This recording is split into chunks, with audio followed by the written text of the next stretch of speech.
আসসালামু আলাইকুম। আশা রাখি আল্লাহর রহমতে সবাই সুস্থ এবং ভালো আছো। তো আমরা কিছু বিষয় নিয়ে প্রোগ্রামিং এসেনশিয়াল নিয়ে কিছু ক্লাস, আপাতত ভিডিও ক্লাস কন্টেন্ট আমি দিতে চাচ্ছিলাম। তো প্রাথমিক পর্যায়ে আমরা 1 থেকে 7 অধ্যায়ে যেগুলো সাবজেক্টগুলো ইম্পর্টেন্স, সেই টপিকগুলো নিয়ে আলোচনা করব। এগুলো শেষ হওয়ার পরে আমরা আস্তে আস্তে পরবর্তী অধ্যায়, যেমন 8 থেকে 11 অধ্যায় পর্যন্ত আমরা চলে যাব। তো আমরা প্রথম অধ্যায় শুরু করার আগেই প্রথমে একটু দেখি যে আসলে প্রথম যে জিনিসটা আছে সেটা হচ্ছে কম্পিউটার প্রোগ্রাম এবং প্রোগ্রামিং।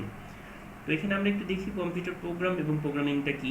কম্পিউটার প্রোগ্রাম হচ্ছে কম্পিউটার প্রদানকৃত কতগুলো ধারাবাহিক নির্দেশনা সমষ্টি, যার মাধ্যমে কম্পিউটার হার্ডওয়্যার এবং সফটওয়্যার ব্যবহার করে মানুষের বাস্তব জীবনের প্রায় সকল সমস্যার সমাধান করা যায়। কম্পিউটার বিভিন্ন অংশ, যেমন মনিটর, কিবোর্ড এবং হার্ডওয়্যার। তার মানে আমরা যে প্রোগ্রামগুলো লিখি বা দেখি কম্পিউটারে দেখতে গেলে আসলে মূলত একটা নির্দেশনা ছাড়া আর কিছুই না। যখন আমরা কম্পিউটারে কোনো একটা দেখা যাচ্ছে আমি মাই কম্পিউটারকে টাচ করতেছি, যেমন সে অ্যাজ আমরা যদি এখানে ক্লিক করি, যেটা হচ্ছে আমরা যেমন হচ্ছে আমার এখানে হচ্ছে একটা ফাইল আমি ওপেন করতেছি যেটা রিসাইকেল বিন। আমি যদি এখানে ক্লিক করে যাই, তার মানে আমি তাকে একটা প্রোগ্রামিং ল্যাঙ্গুয়েজ তৈরি করাই আছে, আমি তাকে নির্দেশনা দিলাম যেখানে যদি আমি ডাবল ক্লিক করি, তুমি কি করো, রিসাইকেল বিনটা ওপেন হয়ে যাও। তো এর পরবর্তী অংশটা একটু দেখি যে গেম খেলার কাজে লাগে। যেমন আমাদের প্রোগ্রামিং ল্যাঙ্গুয়েজ বা সিস্টেম সফটওয়্যার, কিছু সফটওয়্যার আছে যেগুলো হচ্ছে যে সমস্ত program calculation, word process, game খেলার মতো ইউজারের বিভিন্ন কাজ সম্পন্ন করে তাদেরকে আমরা অ্যাপ্লিকেশন সফটওয়্যার বলে থাকি। আর যে সফটওয়্যারগুলোর মাধ্যমে অ্যাপ্লিকেশন সফটওয়্যার যদি আমরা বলে থাকি, তাহলে আমাদের মোবাইলের অ্যাপসগুলো, সেইগুলো হচ্ছে কি আমরা বিভিন্নটার জন্য বিভিন্ন কাজ করে থাকি, গেমিং।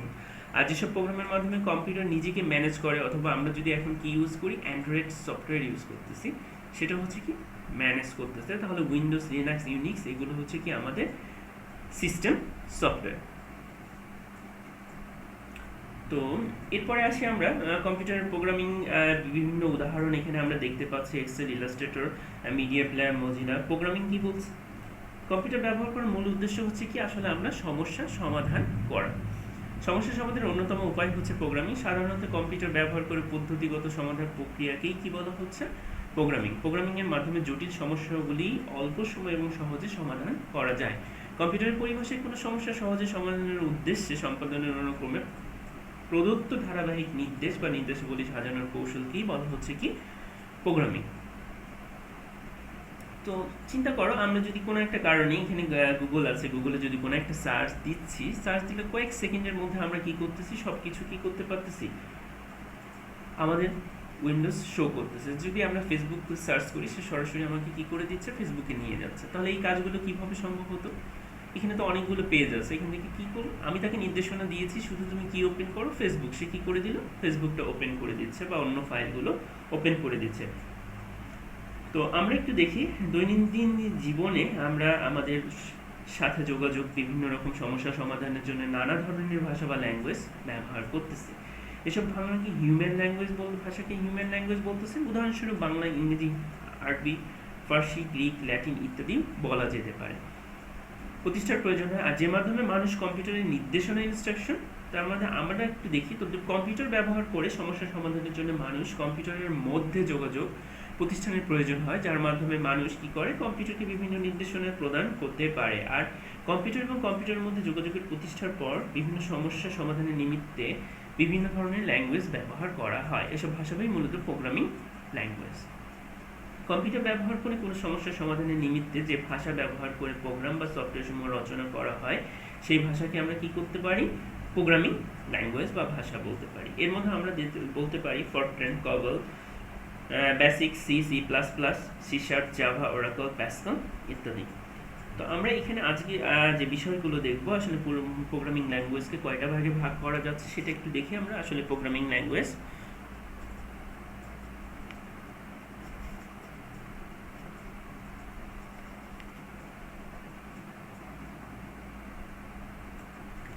আমরা একটু দেখি প্রোগ্রামিং ল্যাঙ্গুয়েজকে আসলে কয় ভাগে ভাগ করা যাচ্ছে। এদিক থেকে আমরা যদি ভাগ করি, তাহলে এটাকে বলা হচ্ছে কি হাই লেভেল, আর এদিক থেকে যদি আমরা ভাগ করি তাহলে লো লেভেল।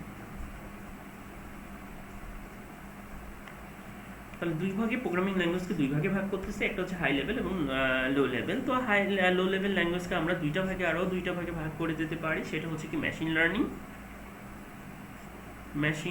লার্নিং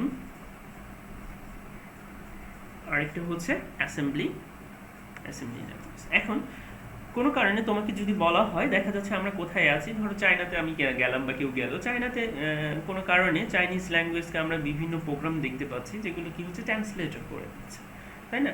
মানে আমাদের ভাষার বোধগম্য করে দিচ্ছে। তাহলে আমরা যদি চায়নায় থাকি, চায়না ভাষা তো আর আমরা বুঝি না, সেক্ষেত্রে আমাদের ওই যে আমরা প্রোগ্রাম এখানে করে রেখেছি বা এটার কনভার্ট করে দিচ্ছে হাই লেভেল আমাদের বোঝার ল্যাঙ্গুয়েজে, সেটাকে আমরা একটা কনভার্টার হিসেবে ইউজ করতেছি। তারা কি করতেছে, জাস্ট যখন তাদের প্রতি প্রোগ্রামিং নির্দেশনা আসলো, সেটা হচ্ছে ধরো চাইনিজ ভাষাই আসলো, চাইনিজ ল্যাঙ্গুয়েজেই আসলো একটা ল্যাঙ্গুয়েজ, তারা সেটাকে কী করলো বোঝানোর জন্য মেশিন ল্যাঙ্গুয়েজ, লো লেভেল ল্যাঙ্গুয়েজে সেটাকে কি কনভার্ট করে দিল। এখন লো লেভেল ল্যাঙ্গুয়েজ কনভার্ট করার পর মেশিন ল্যাঙ্গুয়েজে আসলো। এটা হচ্ছে কি কম্পিউটার 0 এবং 1 ছাড়া আর কোনো ল্যাঙ্গুয়েজ বোঝে না। আবারও বলতেছি, কম্পিউটার 0 এবং 1 ছাড়া আর কোনো ল্যাঙ্গুয়েজ বুঝে না। তো মেশিন ল্যাঙ্গুয়েজ 0 এবং 1 ছাড়া তারা আর কোনো কিছুই বুঝতে পারে না। তাহলে প্রথম কাজ হচ্ছে কি, হাই লেভেল ল্যাঙ্গুয়েজকে তারা লো লেভেল ল্যাঙ্গুয়েজে কনভার্ট করলো। লো লেভেল ল্যাঙ্গুয়েজকে আবার দুইটা ভাগে ভাগ করা হচ্ছে, মেশিন ল্যাঙ্গুয়েজ সেটা 0 এবং 1 এ কনভার্ট করে দিল। মেশিন ল্যাঙ্গুয়েজ থেকে যখন আবার অ্যাসেম্বলি, সেক্ষেত্রে তারা কি করে, লোড, মুভ, এমভিআই, তারপর হচ্ছে আইএনসি ইত্যাদি লেখার মাধ্যমে সাংকেতিক চিহ্ন ইউজ করে, দেখা যাচ্ছে ব্যবহার করে তারা কি করতেছে, বিশেষ সংক্ষিপ্ত সংকেত, অথবা এটা হতে পারে সাব, মাল্টিপ্লিকেশন, সাবস্টিটিউশন, অ্যাড, তারপরে হচ্ছে ডিভিশন ইত্যাদি তারা হচ্ছে সাংকেতিক চিহ্ন ইউজ করে অ্যাসেম্বলি ল্যাঙ্গুয়েজে কনভার্ট করে।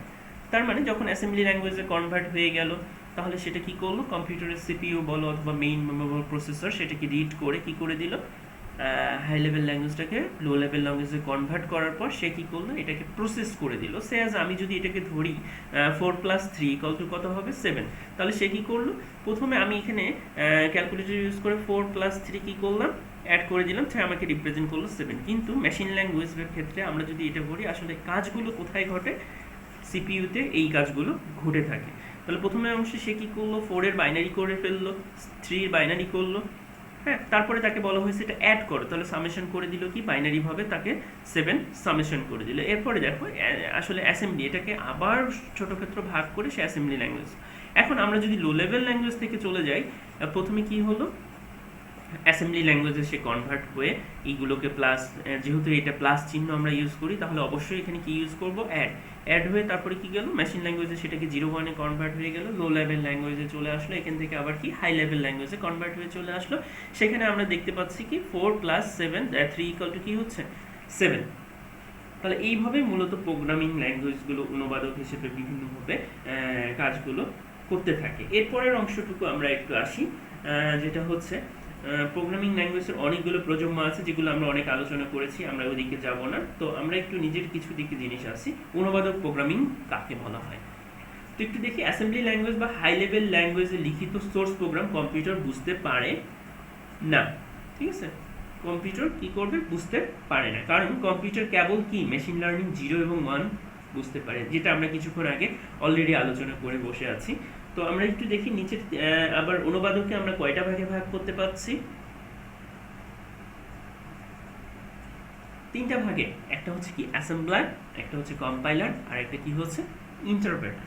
তো অ্যাসেম্বলার কি বলছে, অ্যাসেম্বলি ল্যাঙ্গুয়েজ লিখিত প্রোগ্রামকে মেশিন ল্যাঙ্গুয়েজে কনভার্টের জন্য। তার মানে প্রথম অংশ আমরা যেটা জানি, যে আমরা আগেও ক্লাসে এই জিনিসগুলো করে দিয়ে করছিলাম, সেটা হচ্ছে অ্যাসেম্বলারটা একটু দেখি।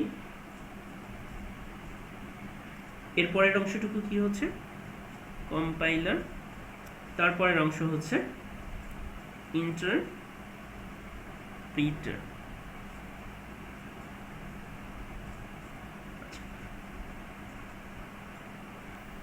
তো আমরা একটু দেখি, প্রথমে অ্যাসেম্বলারের কাজ কি হচ্ছে, লিখিত প্রোগ্রামকে সে কি কাজ করবে, লিখিত প্রোগ্রামকে মেশিন ল্যাঙ্গুয়েজে নিয়ে যাবে, ঠিক আছে। তার মানে অ্যাসেম্বলারের কাজ কি হচ্ছে, লিখিত প্রোগ্রামকে মেশিন ল্যাঙ্গুয়েজে রূপান্তর করার জন্য যে অনুবাদক সেটা। এবার আসি আমরা কম্পাইলার কি বলছে।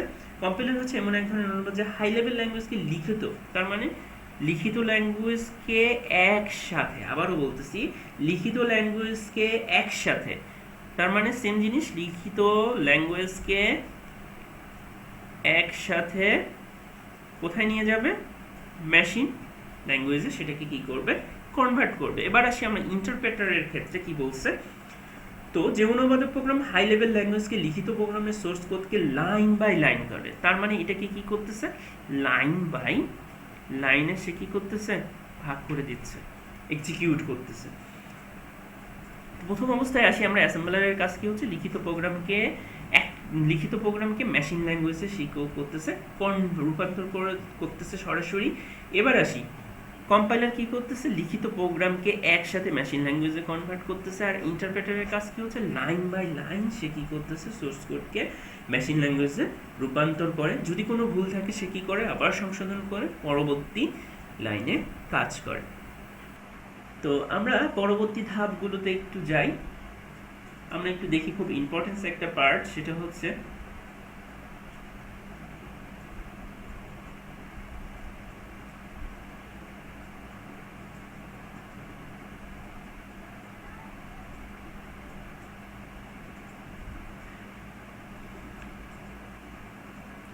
কম্পাইলার এবং ইন্টারপ্রেটারের মধ্যে পার্থক্যগুলো আমরা একটু দেখি। কম্পাইলার হচ্ছে এক ধরনের অনুবাদক যে হাই লেভেল ল্যাঙ্গুয়েজকে, লিখিত প্রোগ্রামকে একসাথে মেশিন ল্যাঙ্গুয়েজে রূপান্তর করে, প্রোগ্রামের মধ্যে ভুল ত্রুটি ইরর থাকলে সংশোধন, ডিবাগ করে এবং প্রয়োজনীয় সহায়ক ফাইল যুক্ত করে এক্সিকিউট ফাইলে রূপান্তর করবে। আবারও দেখো, কম্পাইলার কি হচ্ছে, যে হাই লেভেল ল্যাঙ্গুয়েজকে লিখিত পুরো প্রোগ্রামকে একসাথে মেশিন ল্যাঙ্গুয়েজে কনভার্ট করতেছে। তারপরে ইন্টারপ্রেটার কি বলতেছে, যে অনুবাদক প্রোগ্রাম হাই লেভেল ল্যাঙ্গুয়েজে লিখিত প্রোগ্রামের সোর্স কোডকে লাইন বাই লাইন বা এক লাইন করে মেশিন ল্যাঙ্গুয়েজে রূপান্তর করে, তার কোনো ভুল থাকলে তা সংশোধন করে পরবর্তী লাইনে কাজ করে, তাকে কি বলা হচ্ছে, আমরা ইন্টারপ্রেটার বলতেছি। তো আরেকটু দেখি, এটা দ্রুত গতি সম্পন্ন, একটা ধীর গতি সম্পন্ন, একসাথে সকল ইনস্ট্রাকশনকে মেশিন ল্যাঙ্গুয়েজে রূপান্তর করে, একটিমাত্র ইনস্ট্রাকশনকে কি করে, ল্যাঙ্গুয়েজে অনুবাদ করে থাকে। এটি প্রোগ্রাম সম্মিলিত বা সমবায় অনুবাদক প্রোগ্রাম, এটি প্রোগ্রামিক অনুবাদ প্রোগ্রাম। কম্পাইল করা কোনো প্রোগ্রামকে পরিবর্তন করতে হলে সম্পূর্ণ পদ্ধতি কি করতে হচ্ছে, পুনরাবৃত্তি। কিন্তু দেখো ইন্টারপ্রেটারে কি হচ্ছে, কোনো নির্দেশের পরবর্তী করতে হলে সম্পূর্ণ পদ্ধতি কি পুনরাবৃত্তি করতে হয় না। কম্পাইলারের ক্ষেত্রে প্রোগ্রাম কার্যকরী করার সময় কোনো অনুবাদকের সময় ধরা হয় না, প্রোগ্রাম কার্যকরী করার সময়ের মধ্যে অনুবাদক সময় ধরা হয়। কম্পাইলারের ক্ষেত্রে সমস্ত প্রোগ্রামকে স্থায়ীভাবে মেশিন ল্যাঙ্গুয়েজে অনুবাদ বা রূপান্তর করে রাখা যায়, কিন্তু ইন্টারপ্রেটার সেটা কোনোভাবে সম্ভব না। একটি কম্পাইলার কেবলমাত্র একটি ল্যাঙ্গুয়েজকেই কি করতে পারে, অনুবাদ করতে পারে। ইন্টারপ্রেটার কি করে, একাধিক অনুবাদ করতে পারে। আরেকটা দেখি, exe ফাইল তৈরি করে পরবর্তীকালে কম্পাইলার সাহায্য ছাড়াই অপারেটিং সিস্টেম থেকে প্রোগ্রাম রান করানো যায়। ইন্টারপ্রেটারের ক্ষেত্রে তৈরি না করে, ফলে পরবর্তীতে ইন্টারপ্রেটার সাহায্য ছাড়াই অপারেটিং সিস্টেমের সাহায্যে প্রোগ্রামটিকে সরাসরি রান করানো যায় না। তো এই ছিল মূলত কম্পাইলার এবং ইন্টারপ্রেটারের মধ্যে পার্থক্য। তো আমরা আজকের যে জিনিসগুলো দেখব, এর পরবর্তী ধাপটা আমরা চলে যাব, সেটা হচ্ছে ফ্লোচার্ট।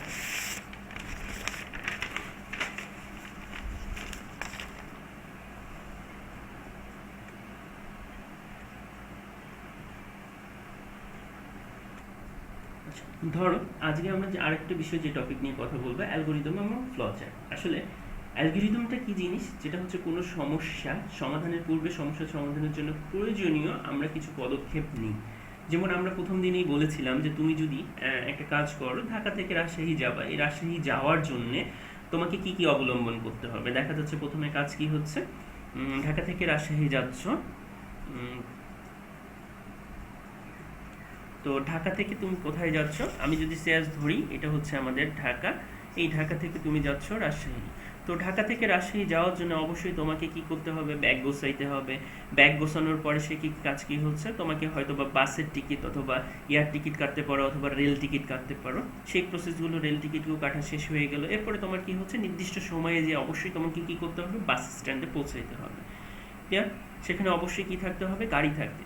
তাহলে এই যে একটা প্রসেস, তাহলে আমরা বলতে পারি যে ঢাকা থেকে রাজশাহী যাওয়ার, সেক্ষেত্রে যে একটা প্রক্রিয়া বা ধরন, যেটা আমরা লিখিত একটা রূপ পাচ্ছি, সেটাকে বলা হচ্ছে কি, অ্যালগরিদম। সেক্ষেত্রে আমরা যদি কোনো সমস্যা সমাধান করতে যাই, বা কোনো প্রোগ্রামিং ল্যাঙ্গুয়েজ সমস্যা সমাধান করতে যাই, তাহলে সমস্যার সমাধান করার আগেই আমাদেরকে কি করতে হয়, এই জিনিসগুলো ধরে রাখতে হয় যে এই প্রোগ্রামটা আসলে রান করবে কি না, এটা চালু করার জন্য আমাদের কি কি অ্যালগোরিদম ইউজ করা দরকার, কি প্রোগ্রাম ইউজ করা দরকার, এই কি প্রসেস ইউজ করা দরকার। সেই জন্যই হচ্ছে সেই লিখিত রূপগুলোকেই বলা হচ্ছে কি অ্যালগোরিদম।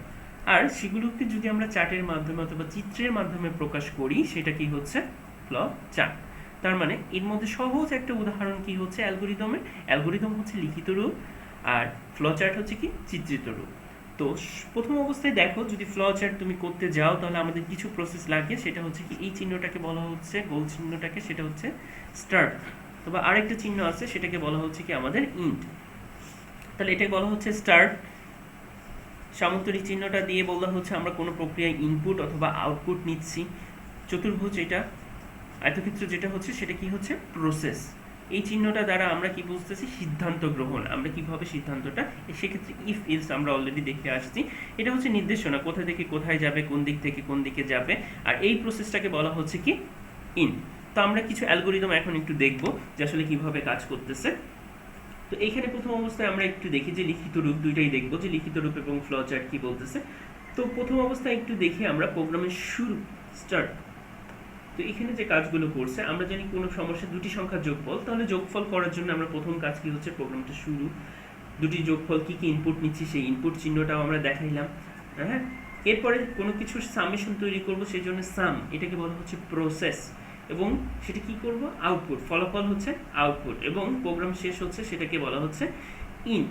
তো এই ক্ষেত্রে বাকিগুলো তুমি দেখতে পারো, যেগুলো আমরা আগেও দেখে ফেলছি। তো আমরা এইখান থেকে সব কিছু দেখবো না, কিছু জিনিস আমরা একটু খেয়াল করে দেখি।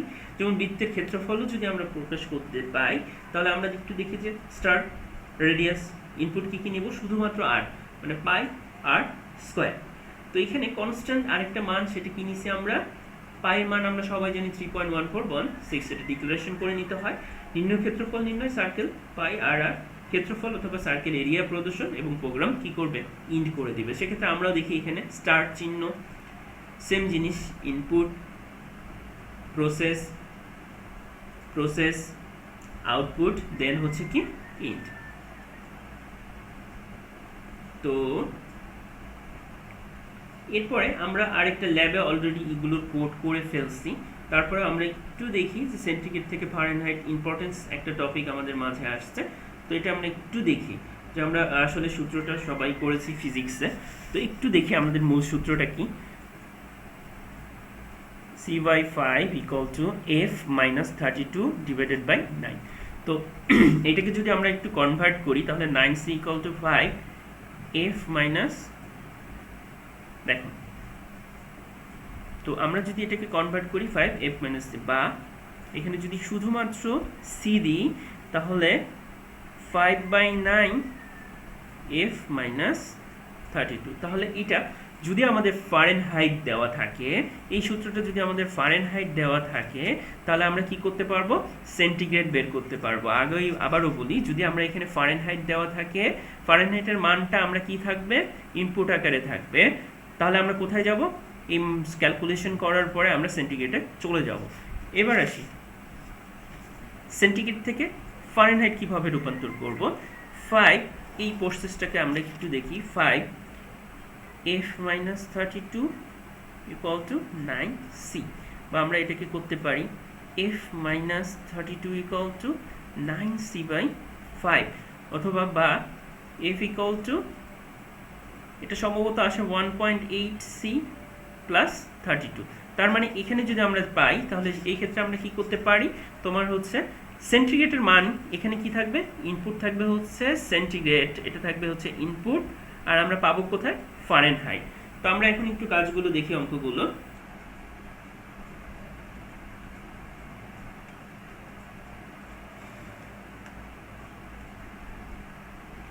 তো একটু দেখি প্রোগ্রামে আমরা কি করতেছি, স্টার্ট শুরু করতেছি। তারপরে দেখো এখন ভেরিয়েবলের মান, যেহেতু এটা কি হচ্ছে ফারেনহাইট থেকে রিড করব, তাহলে ফারেনহাইট থেকে ইনপুট গ্রহণ, সি সূত্রটা যেটা আছে আমরা সেই সূত্রটা দিলাম।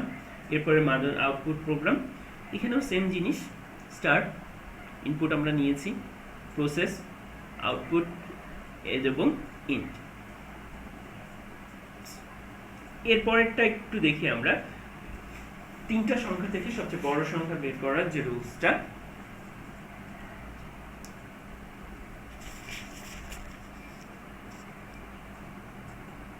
আচ্ছা, এখানে একটু দেখি প্রোগ্রাম শুরু স্টার্ট। এক্ষেত্রে আমাদের কয়টা ইনপুট লাগবে? তিনটা ইনপুট। তাহলে আমরা এখানে একটু দেখি, a greater than b, a greater than c হয় তাহলে লার্জেস্ট কি হবে। তো আমরা এখানে আরেকটু জিনিসগুলো একটু প্রসেস লিখিত আকারে একটু দেখে নিই।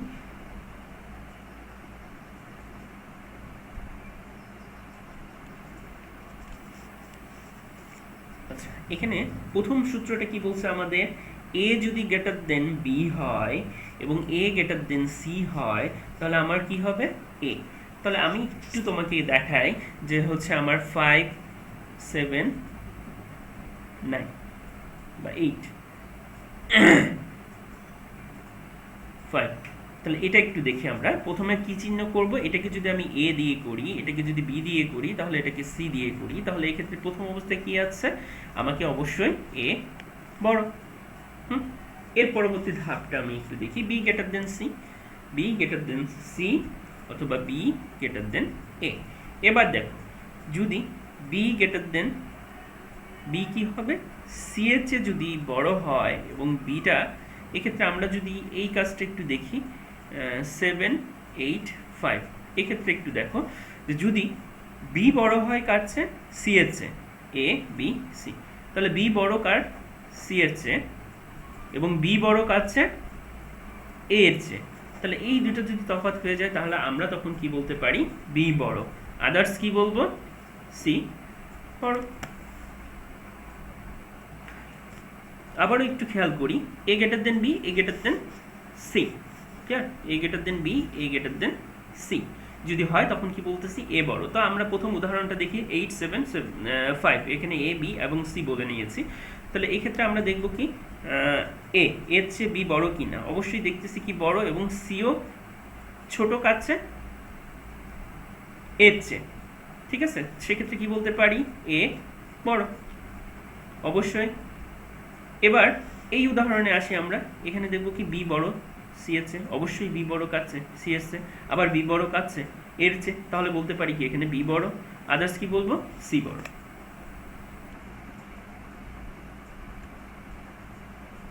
তো আমরা এখানে একটু দেখি যে আসলে ওই কাজগুলোই এখানে বলা হয়েছে, যে স্টার্ট ইনপুট এবিসি। তো এখানে একটু দেখি, প্রথমে এইখানে যেটা আসছে সেটা হচ্ছে সিদ্ধান্ত গ্রহণ। প্রথম অপশনটা কি বলছে? a গ্রেটার দেন b বড় কিনা এবং a গ্রেটার দেন c কিনা। প্রথম অপশনটা যদি কারেক্ট হয় আমি বলে দিচ্ছি কি a বড়, ক্লিয়ার? যেহেতু a বড় হয়ে গেছে, আমাকে আর a কে করতে হচ্ছে না, সেক্ষেত্রে আমি কার সাথে তুলনা করব? b এর সাথে। যেহেতু b একবার তুলনা করে ফেলছি এর সাথে, তাহলে b গ্রেটার দেন c তুলনা করে ফেললাম। যদি এখানে আমরা একটু দেখতে পারি যে অবশ্যই ইয়েস হয়, b বড় হয় c এর চেয়ে, আমরা কি করব? প্রিন্ট b করব। যদি দুইটাই না হয়, যেটাও বড় হচ্ছে না, b এর চেয়ে c ও বড় হচ্ছে না, ঠিক আছে? c এর চেয়ে b বড় হবে না, এবং c এর চেয়ে আবার a বড় হবে। একটু খেয়াল করে দেখো, c এর চেয়ে b বড়, এক্ষেত্রে আবার c এর চেয়ে a বড়। এইরকম দুটো প্রবলেমে যদি আমরা পড়ে যাই তখন দুই ক্ষেত্রে কি বলতেছে? Print c। তো এই জিনিসগুলো আমরা ছোটখাটো কিছু জিনিসগুলো অলরেডি দেখে ফেলেছি। তো আমরা আরেকটা জিনিস আজকে একটু দেখব, সেই টপিকগুলো একটু খেয়াল করি। লাস্ট টপিক হবে আমাদের এটা আজকের। আমরা অলরেডি ফিজিক্স ক্লাস বলো, ম্যাথ ক্লাস বলো, 9 দ্বিঘাত সমীকরণটা পড়ে আসছি। x = minus B plus minus root over B square minus 4ac divided by 2sa। ধরি, এখানে ধরে নিব আমরা বি স্কোয়ার মাইনাস 4ac কত? ডি অংশ। তো দুটো অংশ নিয়ে আমরা একটু কাজ করি, একটা হচ্ছে পজিটিভ অংশ, একটা নেগেটিভ অংশ। এখন দেখো, যদি পজিটিভ অংশ নিয়ে আমরা কাজ করি তাহলে কি আসে? Minus B by 2sa root over B square minus, এই পুরোটা অংশটুকু আমরা কি করেছি? অর্ধাংশ। যেহেতু এটা কোত্থেকে আসলো? ডি ধরে ফেলছি আমরা এই অংশ থেকে, তাহলে আমাদের কি আসে? Minus B by plus root over D by 2sa। Same অংশ করে আমরা এই অংশটুকু পেয়েছি আর একটা অংশ এইখানে পেয়েছি। এখন এখানে শর্ত দুইটা। প্রথম শর্তটা কি হচ্ছে? ডি যদি গ্রেটার দেন 0 হয়, দুইটা শর্ত আসবে। যদি ডি 0 চেয়ে বড় হচ্ছে তাহলে আমরা এখানে ধরে নিতে পারি x1 হলো কি? Minus B plus root over D by 2sa আর এক্স টুটা হবে কি minus B minus root over D by two S A. আরেকটা অংশ আমাদের ধরে নিতে হচ্ছে যেটা ডি ইকুয়াল টু জিরো। যদি ডি ইকুয়াল টু সরাসরি জিরো হয়ে যায় তাহলে একটু খেয়াল করে দেখো, জিরো ডিভাইডেড বাই সামথিং মানে কি zero, zero divided by something মানে কি জিরো। তাহলে আমাদের কোন অংশটুকু থাকে, শুধুমাত্র একটা অংশটুকু থাকে, সেটা হচ্ছে minus B by two S A. এই অংশটুকু তখন আমরা শুধুমাত্র এক্স পাচ্ছি, তখন কি minus B by two S A. বোঝা গেল? আরেকবার একটু দেখি, বি ডি কত দাঁড়াচ্ছে আমাদের, B square minus four AC minus B by two S A plus এই অংশটুকু আশাটা কি বুঝে ফেলছো? তো আমাদের এই পার্টটুকু নিয়ে একটু কাজ করি। ডি যদি জিরোর চেয়ে বড় হয়ে যায় তাহলে দুইটা অংশ হয়ে যাবে, সেটা কি হচ্ছে দেখ, এই অংশটুকু একটা হচ্ছে আর এই অংশটুকু হচ্ছে। যদি ডি জিরো হয়ে যায় তার মানে এই অংশটুকু আমাদের জিরো হয়ে যাচ্ছে, শুধু কি থাকে minus B by two S A, এখানেও কি থাকতেছে minus B by two S A. সেক্ষেত্রে আমরা শুধুমাত্র লিখতে পারি কি minus B by two S A. তো এক্ষেত্রে আমরা একটু আসি যে আসলে কিভাবে কাজ করছে, যেটা আমি অলরেডি বলে ফেলছি, সেই জিনিসগুলোই লেখা আছে। আমরা একটু অ্যালগোরিদমটাতে আসি, ফ্লো চার্টে আসি। সেটা কি হয়েছে একটু খেয়াল করে রাখো। এখানে স্টার্ট, আমরা ইনপুট নিয়ে নিলাম, ডি ইকুয়াল টু কি ধরে নিছি, সেটা হচ্ছে প্রসেস করে ফেলছি কি B square minus four AC. এখন দুইটা অপশন আসছে, এখানে কি বলছে মাইনাস যদি ডি গ্রেটার দেন জিরো হয়, ডি কি হয়ে যায় আমাদের জিরোর চেয়ে বড় হয়, তাহলে এই অংশটুকু আমরা নিয়ে আসছি, সেটা কি হচ্ছে B minus B plus root D by two S A, X equal to X two কি minus B minus root D by two S A. তাহলে সেক্ষেত্রে প্রিন্ট করবে কি এক্স ওয়ান এক্স টু। আর যদি না হয় তাহলে দুটো অপশনে আসবে, একটা হচ্ছে বি জিরো হবে, অথবা যদি না হয় তাহলে কি হচ্ছে ইমাজিনারি একটা নাম্বার প্রিন্ট করবে। আর যদি ইয়েস হয় তাহলে কি হচ্ছে minus B by two S A print X, এরপরে কি ইন। তো আজকে এই পর্যন্তই, আশা রাখি বাসায় বসে পড়াশোনাগুলো করবা। আর সামনে আমি দ্বিতীয় অধ্যায় নিয়ে, দ্বিতীয় তৃতীয় অধ্যায় নিয়ে একটা ক্লাস করার চেষ্টা করবো আর কি। ধন্যবাদ সবাইকে।